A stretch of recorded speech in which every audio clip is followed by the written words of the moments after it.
जय हिंद बच्चों। I hope आप लोग सब सही होंगे।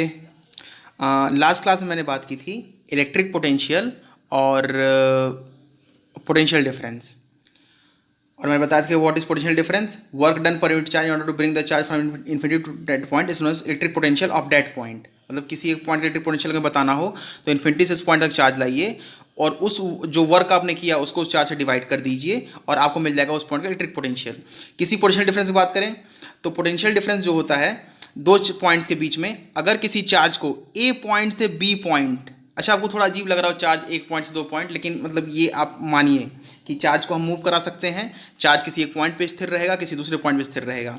किसी चार्ज को एक पॉइंट से दूसरे पॉइंट पे ले जाने पे किया गया वर्क को अगर हम एक कुलाम, मतलब एक कुलाम को अगर हम ए से बी तक ले जाएं तो जो वर्क किया गया होगा वही ए और बी के बीच का पोटेंशियल डिफरेंस होगा। या दूसरे टर्म्स में कहूँ कि मान लीजिए आपने ए से बी तक क्यू कुलाम ले गए, तो ए से बी में जो वर्क आपने किया है उसको क्यू से डिवाइड कीजिए तो आपको पोटेंशियल डिफरेंस मिल जाएगा। दोनों आंसर सेम ही आएगा।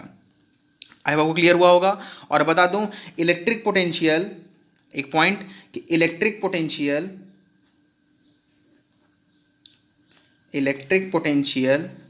इज अ स्केलर क्वांटिटी, आप क्लियर। स्केलर वेक्टर आपको पता होगा क्लास 9 में क्या होता है, मतलब इसके पास कोई डायरेक्शन नहीं होगा, ये एक स्केलर क्वांटिटी है। Second point S I unit, important points हैं। S I unit of potential, अच्छा पोटेंशियल और पोटेंशियल डिफरेंस दोनों की यूनिट सेम ही होती है। सिंपल पोटेंशियल का मतलब जब होता है, जब हम कहते हैं जैसे पोटेंशियल जैसी कोई चीज़ एग्जिस्ट नहीं करती, सिर्फ पोटेंशियल डिफरेंस एग्जिस्ट करता है।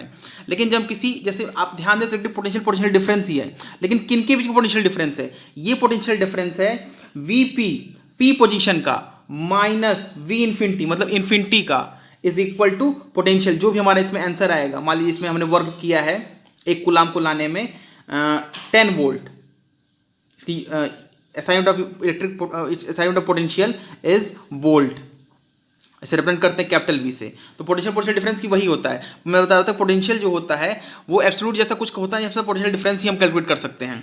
तो बस इसमें कैलकुलेट करने में क्या हम मान लेते हैं, हम ये ज्यूम कर लेंगे कि potential at infinity is zero. तो आप ध्यान दीजिए जो P का पोटेंशियल है वही 10 वोल्ट हो जाएगा। इस तरह हम कैलकुलेट, मतलब एक रेफरेंस को मान के, रेफरेंस है हमारा, इन्फिनिटी पे जीरो मान लेंगे। आई होप आपको क्लियर हो रहा होगा। और इससे पहले मैंने आपको बताया था what is charge, what is current, and there is one formula I equal to Q by T. इसके अलावा मैंने कोई फॉर्मूला और नहीं बताया। मैंने और एक और फॉर्मूला और बताया था, Q is equal to N E, where जो E है एलिमेंट्री चार्ज है और एक कूलम क्या होता है मैंने ये भी बताया। एक एम्पियर क्या होता है, इलेक्ट्रिक सर्किट क्या होती है, एक क्लोज पाथ। और okay, now let's move to electric potential scalar quantity है, और SI यूनिट ऑफ पोटेंशियल जो होता है वो वोल्ट होता है। और पोटेंशियल हमेशा कैलकुलेट कर पाते हैं हम, जो पोटेंशियल डिफरेंस है हमेशा हम कैलकुलेट कर सकते हैं। जब पोटेंशियल की बात करते हैं तो हम क्या करते हैं, इन्फिनिटी पर पोटेंशियल को जीरो मान लेते हैं। ओके, नाउ इन्फिनिटी पोटेंशियल को जीरो मान लेते हैं। नाउ पोटेंशियल का रोल क्या है, हम इसे क्यों इतना समझ रहे हैं, और चार्ज के टर्म्स में इसका क्या रोल है? इसका रोल ये है कि जैसे मान लीजिए आपने पानी ज़मीन पर रखा था, आप उसको 10 मीटर ऊंचाई तक ऊपर ले गए तो आपको वर्क करना पड़ा, ठीक है। लेकिन 10 मीटर ऊपर ले जाके अगर आप उस पानी को छोड़ देते हैं तो वो अपने आप नीचे गिर जाएगा, 10 मीटर नीचे आके ज़मीन पर आ जाएगा। तो वो अपने आप आया। मतलब जब आप किसी चीज़ की पोटेंशियल एनर्जी को ऊपर मतलब बढ़ाएंगे, मतलब ऊपर जब पोटेंशियल उसकी बढ़ेगी, तो जब आप उसको पोटेंशियल बढ़ाएंगे तो आपको वर्क करना पड़ेगा। और जब उसकी पोटेंशियल घटेगी अपने आप, तब वो वर्क करेगा और वो पोटेंशियल उसकी अपने आप डिक्रीज होगी। आई होप वो क्लियर हो रहा होगा। तो इस केस में, मतलब चार्ज के केस में ऐसा ही है। Positive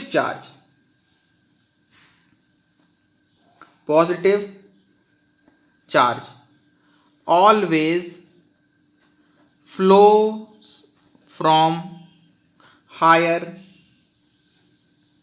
potential flows from higher potential to lower potential, sorry T होगा, this is T, higher potential to lower potential। मतलब कि अगर आप, ये 0 वोल्ट है, लेट्स से ग्राउंड है, और ये आपका ये है हमारा 5 वोल्ट, और मैंने इसको कनेक्ट कर दिया, ठीक है। मैं इसको मेंटेन रखा हूँ ऐसे, और मैंने यहाँ पर एक प्लस चार्ज ला दिया, +1 कूलाम, मैंने इसको यहाँ रखा, और पता है इसमें ढेर सारे इलेक्ट्रॉन होंगे, 6.2 इलेक्ट्रॉन, मैंने हम लोग कैलकुलेट भी किया था पहले। तो मैंने इसको यहाँ छोड़ दिया, तो ये अपने आप यहाँ से यहाँ पर चला जाएगा, मूव कर जाएगा हमेशा अपने आप। हाँ, लेकिन पाथ होना चाहिए जाने के लिए। अब कोई पाथ ही नहीं होगा तो नहीं जाएगा, वो नहीं जा सकता, वो एयर के थ्रू फ्लो नहीं कर सकता, क्योंकि एयर नॉन कंडक्टर है या इंसुलेटर है। तो इसके थ्रू, इस वायर के थ्रू ये पूरा का पूरा जो 1 कूलाम चार्ज है ये 0 वोल्ट तक चला जाएगा। लेकिन अगर आप 0 वोल्ट पे चार्ज रखें तो ये 1 कूलाम पे वापस, मतलब इधर, मतलब चार्ज को फिर कनेक्ट कर रखें तो ये वापस फिर से नहीं आएगा। मतलब पॉजिटिव चार्ज जो होता है हमेशा हायर पोटेंशियल से लोअर पोटेंशियल की तरफ मूव करता है, लोअर से हायर की तरफ मूव नहीं करता। उसे हमें कराना होगा, हम ज़बरदस्ती कराएंगे, और जब हम इसको फोर्स, मतलब इस पर फोर्स लगा के इधर कराएंगे तब हम वर्क करेंगे, हमारा वर्क, मतलब हमें वर्क करना पड़ेगा, हमारी एनर्जी लूज होगी। Next point is negative charge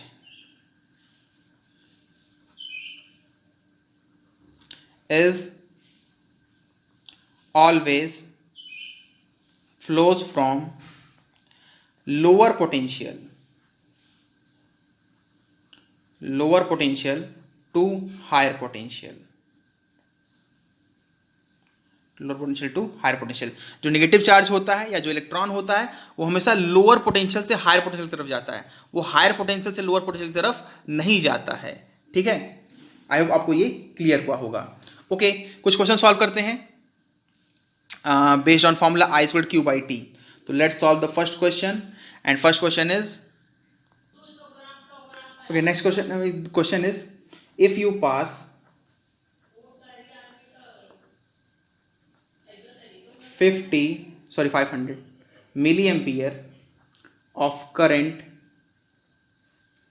through a bulb, how many electrons will pass through it in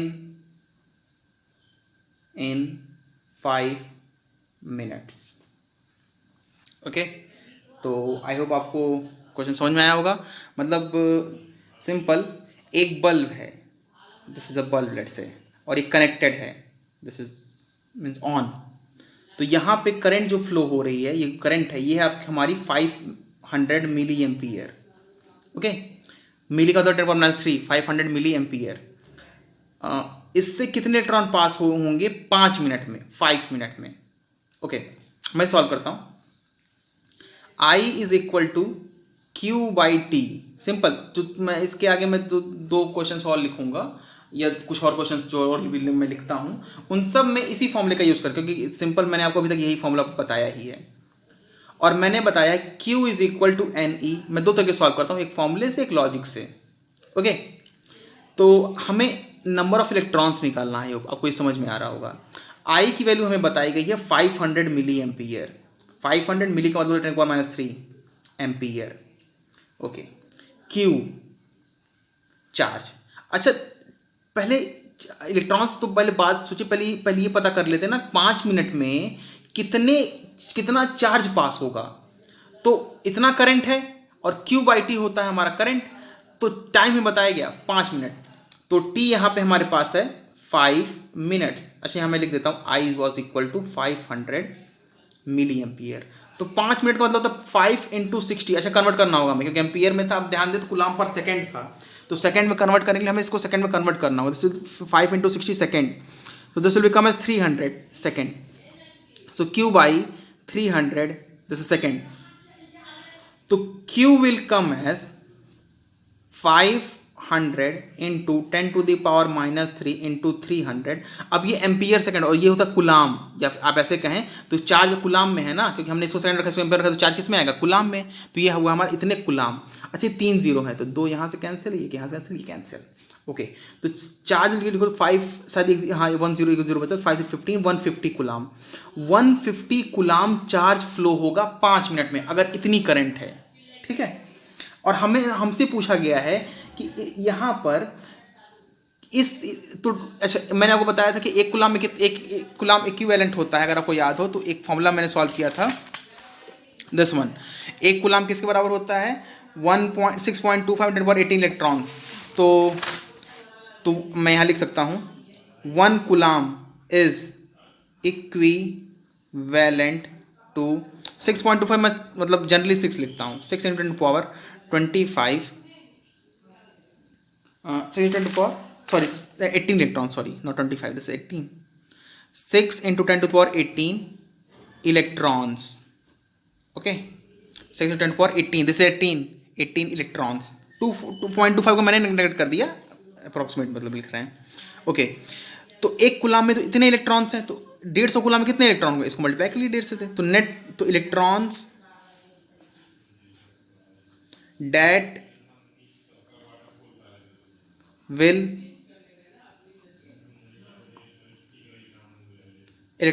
flow in electrons that will flow in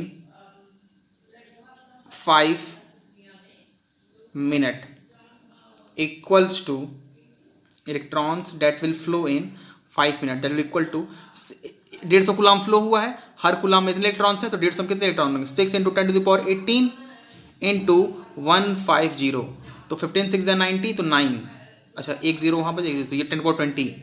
I hope आपको क्लियर हो रहा होगा। अच्छा मैं एक स्टेप और लिख देता हूँ अगर आपको डाउट है तो, यहाँ ध्यान दीजिए, 15 6 90 और एक जीरो पहले से, तो 2 जीरो हुआ, 10⁻18। अच्छा ये 2 जीरो से मैं ऊपर मल्टीप्लाई कर सकता हूँ ना, मतलब दोनों ऊपर ऐड कर सकता हूँ इसमें मल्टीप्लाई करके, तो इसमें 2 ऐड करूँगा क्योंकि 10.2 है, तो 18 + 2 this is 20। I hope clear हुआ होगा।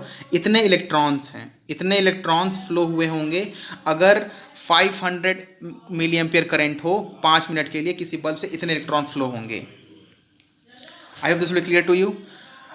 Let's solve the next question. और मैं सजेस्ट करूंगा कि आप वीडियो पॉज कीजिए और फिर से खुद से इसे सॉल्व कीजिए और फिर क्रॉस वेरीफाई कीजिए। Calculate the current supplied by a cell if the amount of charge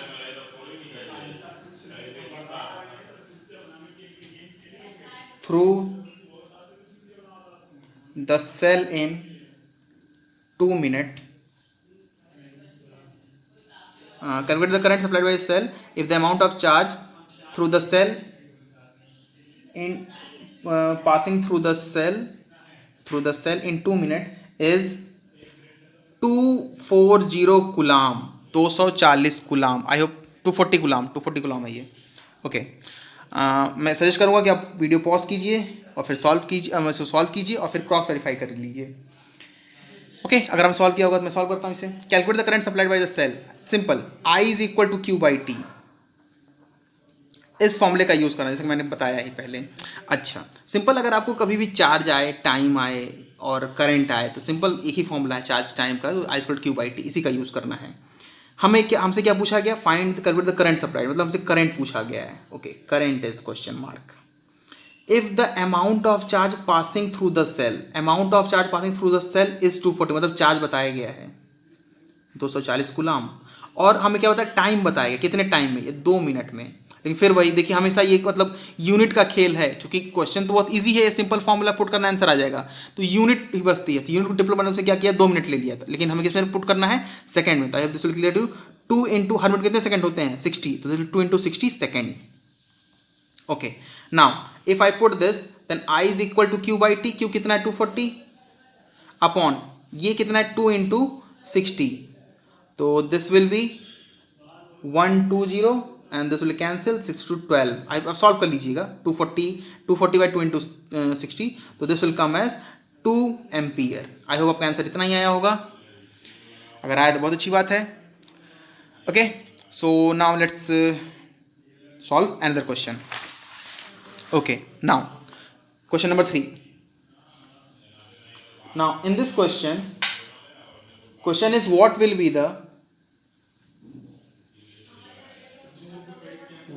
the time taken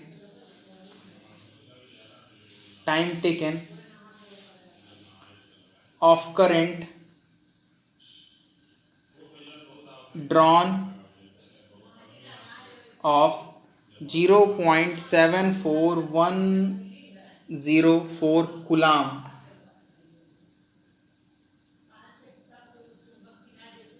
Coulomb. Microphone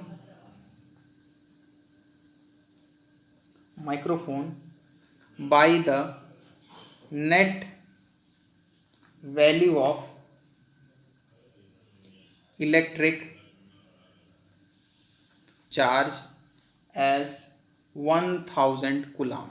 Okay, read the question and time कितना लगे, what will time taken of a current, time taken of current drawn of 0.74104 coulomb microphone. मतलब एक microphone है जो इतनी current draw करता है, वो उसके थ्रू नेट चार्ज इतना ड्रॉ करने में, इतना फ्लो कराने में कितना टाइम लगेगा.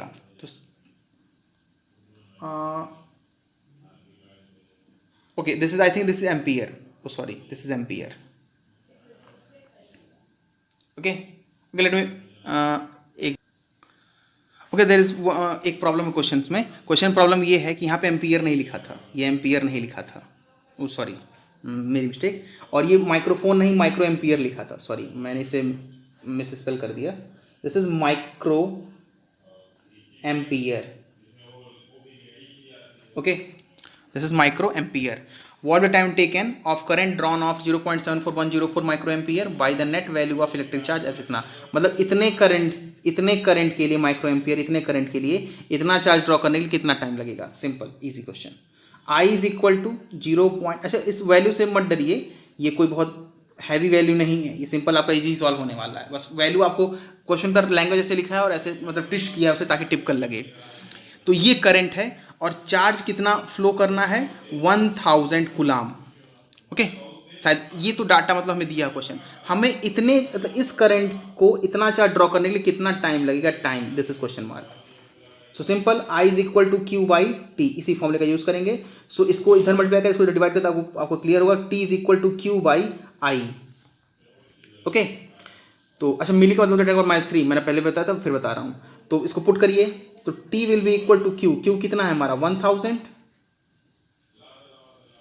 I कितना है 0.74104 into 10 to the power -3. Okay, तो यहां पर अगर आप इसे सॉल्व करें तो ये ऊपर जाएगा, तो ये 10 की पावर 6 अपॉन 0.74104. इसको डिवाइड कर लीजिए, आपका आंसर आ जाएगा. ओके, मैं डिवाइड कर लेता हूँ. मैं डिवाइड करके आपको आंसर बता देता हूँ. सिंपल, ये मतलब बस इसको डिवाइड करना है, इसमें और कोई नया लॉजिक नहीं लगेगा. अगर हम डिवाइड करें 0.74104 divide, sorry, this is not 1 divided by 0.74104. This will come as 1.349. So this will come as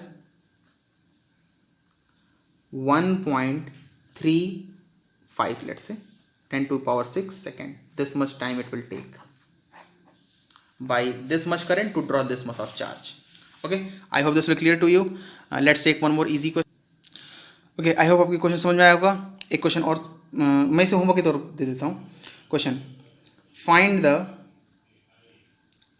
the current through a resistor.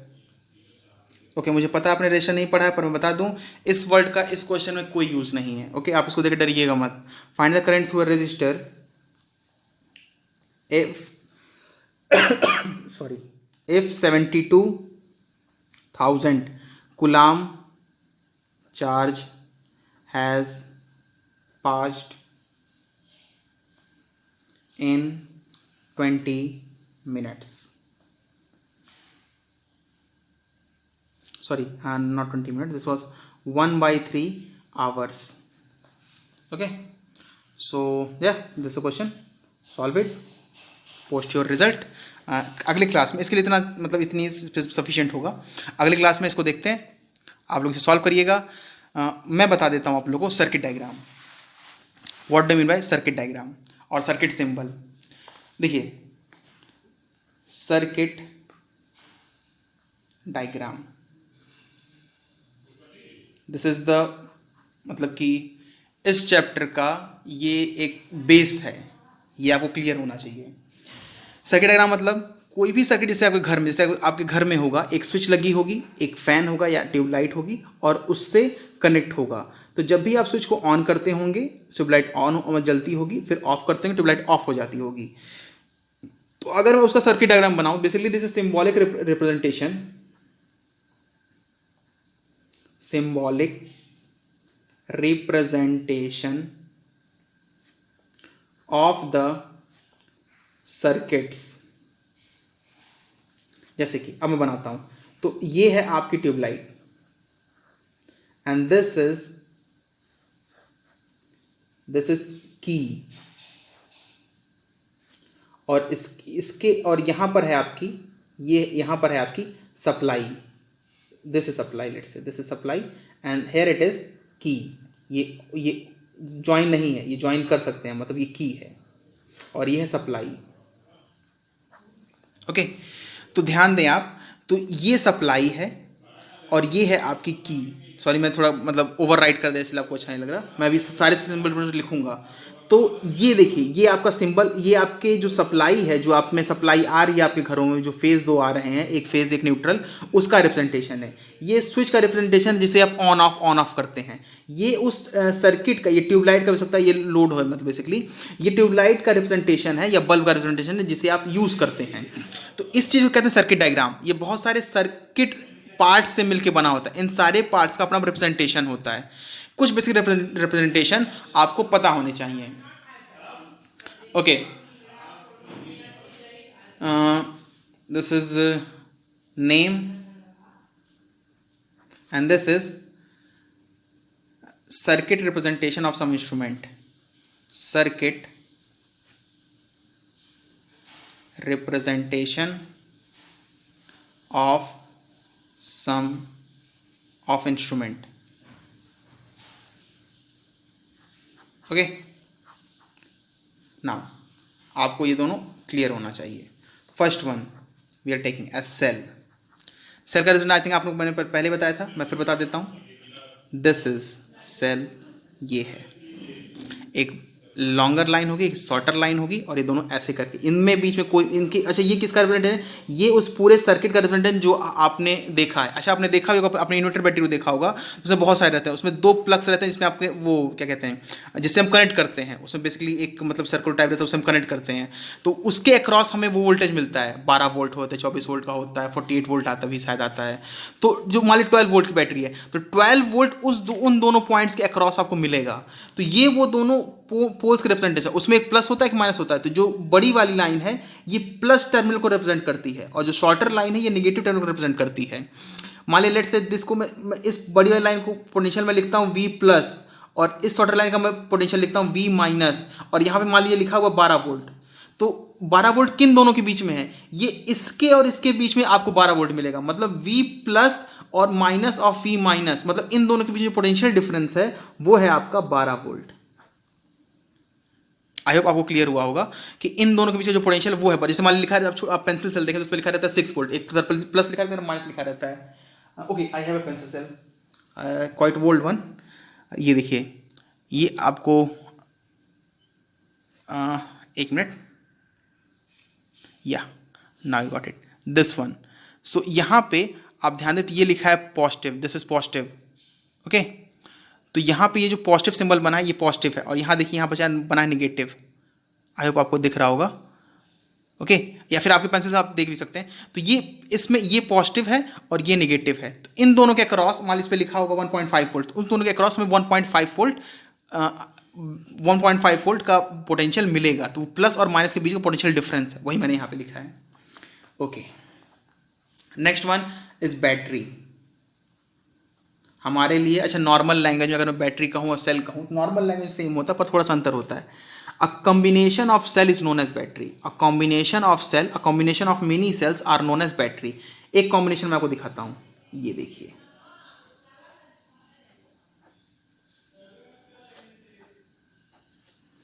मान लीजिए इसका पोटेंशियल है E। अच्छा, पोटेंशियल को नॉर्मली E से रिप्रेजेंट करते हैं इलेक्ट्रोमोटिव फोर्स के लिए E1, इसका है E2, इसको मान लीजिए मैं लिखता हूं E, this is equal to E। इसका E कितना है 12 वोल्ट, इसका EMF कितना है, EMF कहते हैं इलेक्ट्रोमोटिव फोर्स, EMF 12 वोल्ट, इसका E1, इसका E2 है, इसका E3 है, इसका E4 है। तो इसका नेट, इस बैटरी का EMF कितना होगा, नेट EMF होगा E1 plus E2 plus E3 plus E4, this will be equal to net EMF। Okay, this will be equal to net EMF। I hope आपको क्लियर होगा। तो बहुत सारे कॉम्बिनेशन है सेल के जो कि फॉर्म करते हैं बैटरी, ठीक है। तो इन दोनों को पूरे खटा को मैं एक ऐसा बैटरी सेल लगा सकता हूं जिसका ई नेट है, तो उससे कोई फर्क नहीं पड़ेगा सर। मतलब इस पूरे की जगह मैं एक ऐसी बैटरी लगा दूं जिसका ईएमएफ इसके बराबर है ई नेट के, जो कि है E1 plus E2 plus E3 E4। मान लीजिए ये हुआ 1 वोल्ट, ये हुआ 1 वोल्ट, ये हुआ 1 वोल्ट, ये हुआ 1 वोल्ट, तो मैं इन सबको हटा के एक सेल लगा दूं जिसका वोल्टेज 4 वोल्ट, तो सेम ही है, ठीक है। आई होप आपको क्लियर हो रहा होगा। नेक्स्ट वन इज जो मैंने ऊपर बताया, की और ऑल्सो नोन एज स्विच, ठीक है। स्विच ऐसे रिप्रेजेंट करते हैं, ठीक है, ऐसे रिप्रेजेंट करते हैं। इस केस में दिस इज, ये ओपन स्विच है या ओपन है, मतलब ओपन की, दिस इज क्लोज्ड की और क्लोज्ड स्विच। मतलब देखिए यहाँ पे कोई ज्वाइन नहीं है ना, तो यहाँ से करंट फ्लो नहीं हो सकती, इसलिए ओपन कह रहा है, ओपन सर्किट। और ये क्लोज है, मतलब यहाँ से करंट फ्लो हो सकती है, इसे क्लोज कह रहे हैं। सिंपल कभी भी ऐसे रिप्रेजेंट कर देते हैं, ऐसे बना के सिंपल ऐसे, मतलब straight line. Okay, now fourth one is a simple joint. मान लीजिए यहाँ पे की है, ओके, यहाँ पर एक बैटरी है और यहाँ पर एक कुछ और रजिस्टर है, अभी बताऊंगा रजिस्टर का डायग्राम। तो ये क्या है, इसे कहते हैं ज्वाइंट, इसे कहते हैं ज्वाइंट। दिस इज मतलब ये नाम है ज्वाइंट, ओके, इसे कहते हैं ज्वाइंट। ये नोड है, इसे नोड भी कहा जाता है। Okay, next one that is, okay, next one is bulb.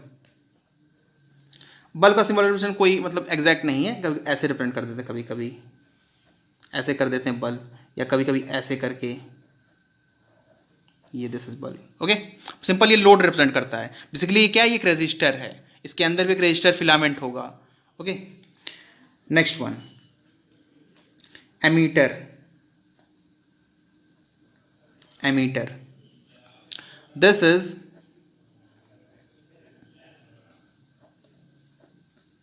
आपने अपने लैब्स में देखा भी होगा, या मैं आपको दिखा भी दूंगा, एमीटर मुझे मिलेगा तो ऐसे होता है, उस पर एक लिखा था, उसके अंदर एक नीडल बनी रहती है, वो ऐसे ऐसे नीडल रहती है, वो आपके मतलब रीडिंग्स देता है ऐसे। अगर यहाँ पे एक स्केल रहती है और स्केल के ऊपर वो ऐसे फ्लक्चुएट मतलब डिफ्लेक्ट होकर रीडिंग देता है। अगर 1 एम्पियर 1 एम्पियर, 2 एम्पियर 2 एम्पियर तक, 3 3 4 4, उसका एक रेंज होता है। तो दिस इज एमीटर। इसमें एक पॉजिटिव टर्मिनल होगा, एक निगेटिव टर्मिनल होगा। और एमीटर हमेशा ही, मैं बता दूं, मैं हालांकि आपको आगे भी बताऊंगा, एमीटर को हमेशा ही सीरीज में कनेक्ट करते हैं। Next one is voltmeter. This is same like this V, voltmeter V, ammeter A। इसमें भी एक प्लस और माइनस टर्मिनल होता है और हमसे ऐसे कनेक्ट करते हैं। अच्छा, मान लीजिए आप उल्टा कनेक्ट कर दिया, नेगेटिव इधर प्लस को इधर, मतलब सर्किट में आपने उल्टा कनेक्ट कर दिया, तो रीडिंग नेगेटिव दिखाने लगा, क्योंकि नेगेटिव इधर स्केल नहीं होती है, क्योंकि सेंटर 2 एमीटर होते हैं, एक सेंटर 0, एक एज मतलब एज पे 0 रहता है। अगर सेंटर 0 तब तो दिखाएगा रीडिंग, गैल्वेनोमीटर भी है तो थोड़ी बहुत रीडिंग दिखाएगा, क्योंकि उसमें गैल्वेनोमीटर सेंटर 0 ही होते हैं। लेकिन अगर सेंटर 0 नहीं है तो रीडिंग नहीं दिखाएगा। तो मतलब स्केल आपकी लेफ्ट भाग जानी चाहिए, लेकिन लेफ्ट तो जगह ही नहीं, क्योंकि इतनी ही जगह है ना, इसके इधर मतलब जैसे इधर आपके ब्लॉकेज रहता है, तो इधर डिफ्लेक्ट होता है, लेकिन अब इधर ही आप करें तो इधर फोर्स नहीं लगा, तो हमेशा पता, तो हम इसको हम सब प्लस की और नेगेटिव टर्मिनल को माइंड में रख के सर्किट को कनेक्ट करते हैं। आपके बोर्ड में प्रैक्टिकल भी होगा, तो सब चीज़ें ध्यान रखिए, थोड़ी बहुत चीज़ें प्रैक्टिकल में ऐसे क्वेश्चन पूछे जाते हैं। Okay, this is meter, this is voltmeter. Now next one, there are 2 more I think that was 7th one, this is 8th one. Okay, so this is resistance famous. इसके बारे में तो आप बहुत कुछ पढ़ेंगे, डिटेल में पढ़ेंगे, कॉम्बिनेशन पढ़ेंगे, सीरीज पढ़ेंगे, सीरीज रेजिस्टेंस, फिर पैरेलल रेजिस्टेंस, इक्विवेलेंट रेजिस्टेंस, कैसे how to find equivalent resistance, R equal to rho L by, ये रो क्या है, एल क्या है, ए क्या है. ओके, सो दिस इज ऐसे रिप्रेजेंट करते हैं. ये रिप्रेजेंटेशन है, देखने में सीधा ही होता है एकदम, मतलब ऐसा ही होता है. मान लीजिए नाइक्रोम वायर यूज़ करते हैं, या और भी बहुत सारे मटेरियल्स आ गए हैं, एलॉयज़ हैं बहुत सारे जिनका रेजिस्टेंस ज़्यादा होता है, तो ऐसे वायर होता है सिंपल. आपने देखा होगा वो, इसका एकदम एग्जैक्ट एग्जांपल बताता हूँ. आपने वाटर हीटर देखा होगा, पुराने जो वाटर हीटर आते थे गीज़र की बजाय, जो पहले वाटर हीटर आते थे वो ऐसे होते, तो नीचे आपका ऐसे रोल टाइप होता था, उसको पानी में इंसर्ट किया जाता था, ऊपर स्विच से कनेक्ट किया जाता था और वो पानी को हीट करता था. तो उसे वो जो आपको वायर था ना मोटा सा आपको दिखता था, वो था रजिस्टर, वो था register. This is symbol of resistance. अच्छा, रेजिस्टेंस और रजिस्टर में क्या अंतर है ये भी मैं आगे बताऊंगा, लेकिन बता देता हूँ. रेजिस्टेंस प्रॉपर्टी है और रजिस्टर वो एलिमेंट है इसके पास ये प्रॉपर्टी है. Okay, so this is the register. यहाँ पे आपको लिखा होगा आर, ओम, इसका यूनिट जो होता है ओम होता है. इसका कोई मतलब वो नहीं होता, इसमें करंट ऐसे फ्लो होती है. 5 6 7 5 6 7 8, sorry this is 7, this is 8. Rheostat, this is variable resistor, this is variable resistor. इसे ऐसे रिप्रेजेंट करते हैं. क्या होता है, हम इस टर्मिनल से कनेक्ट नहीं करते हैं, इससे कनेक्ट करते हैं ऐसे, देख रहे हैं. तो मान लीजिए मैं इसको इधर लाके यहाँ कनेक्ट कर दूं तो रेजिस्टेंस 0 हो जाएगा, यहाँ कनेक्ट कर दूं रेजिस्टेंस मैक्सिमम हो जाएगा. तो इसको वेरी करा सकते हैं. इस रेजिस्टेंस का मतलब ये होता है वेरिएबल, रिहोस्टेट का मतलब होता है variable resistance, variable resistance. Okay okay, so I hope this will be equal to you. Question आप सॉल्व करिएगा, नेक्स्ट क्लास में डिस्कस करेंगे ओम्स लॉ, एकदम फंडामेंटल. अगर आपको ओम्स लॉ नहीं समझ में आया, मैं गारंटी देता हूँ आपको चैप्टर नहीं समझ में आएगा. बिना ओम्स लॉ के पढ़े आप इस चैप्टर को नहीं पढ़ सकते हैं. ओके, तो इस क्लास में इतना ही, बाकी अगली क्लास में देखते हैं. तब तक के लिए जय हिंद.